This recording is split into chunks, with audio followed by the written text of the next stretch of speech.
নিয়োগ, টেন্ডার বাণিজ্য, নারী কেলেঙ্কারি সহ নানা অভিযোগ উঠেছে বাধ্যতামূলক অবসরে পাঠানো পুলিশের বিশেষ শাখা এসবির প্রধান কর্মকর্তা অতিরিক্ত মহাপরিদর্শক মোহাম্মদ মনিরুল ইসলামের বিরুদ্ধে। শুধু তাই নয়, বৈষম্য বিরোধী ছাত্র আন্দোলনের শেষের দিকে পুরোটা সময় মনিরুল ইসলাম পুলিশ সদর দপ্তর ও ডিএমপির কন্ট্রোল রুমে কাটিয়েছেন। আন্দোলন দমনপীড়নের কাজে খরচের জন্য গণভবন থেকে সবশেষ 4 আগস্ট প্রায় 25 কোটি টাকা আনেন মনিরুল। পুরো টাকাটাই তার এসবি অফিসের নিজস্ব কক্ষে সুরক্ষিত ছিল। তবে পুরো টাকা কয়েকজন আত্মসাৎ করেছেন বলে অভিযোগ উঠেছে। এ ব্যাপারে দেশের শীর্ষ এক গণমাধ্যম 2 সেপ্টেম্বর এক প্রতিবেদন করেছে।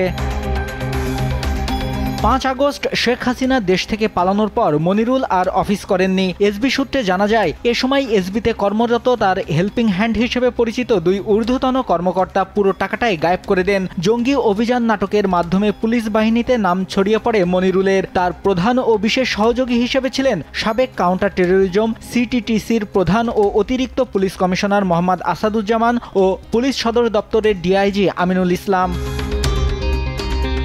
এসবি সূত্রে আরও জানা যায়, গত 4 আগস্ট গণভবন থেকে 25 কোটি টাকা ছাত্র আন্দোলন দমাতে প্রণোদনা হিসেবে এসবির ডিউটিরত সদস্যদের মধ্যে বিতরণ করতে এ টাকা আনেন জঙ্গি নাটকের অন্যতম মূল হোতা মনিরুল। এসবির এএস ও এসবি প্রধানের স্টাফ অফিসার পুরো বিষয়টি জানতেন। এসবির অতিরিক্ত ডিআইজিকে তারা বিষয়টি জানালে 3 জন মিলে সব অর্থ আত্মসাৎ করার সিদ্ধান্ত নেন। গুরুত্বপূর্ণ ডকুমেন্ট আছে অজুহাতে এই টাকা আত্মসাতের উদ্দেশ্যে 5 আগস্ট সরকার পতনের পর এসবি প্রধানের অফিস কক্ষ, তার বেইলি রোডের বাসা ও সিটি এসবির ডিআইজি অফিসে তারা 3 জন তালা লাগান। 6 আগস্ট এসবি কার্যালয়ে সকল সিসিটিভি ও ডিশ লাইন কেটে দেন। ওই দিন থেকে 12 আগস্ট পর্যন্ত এই সময়ের ভেতর এসবি প্রধান মনিরুলের দপ্তরে রাখা 25 কোটি টাকা 3 জন মিলে আত্মসাৎ করেছেন।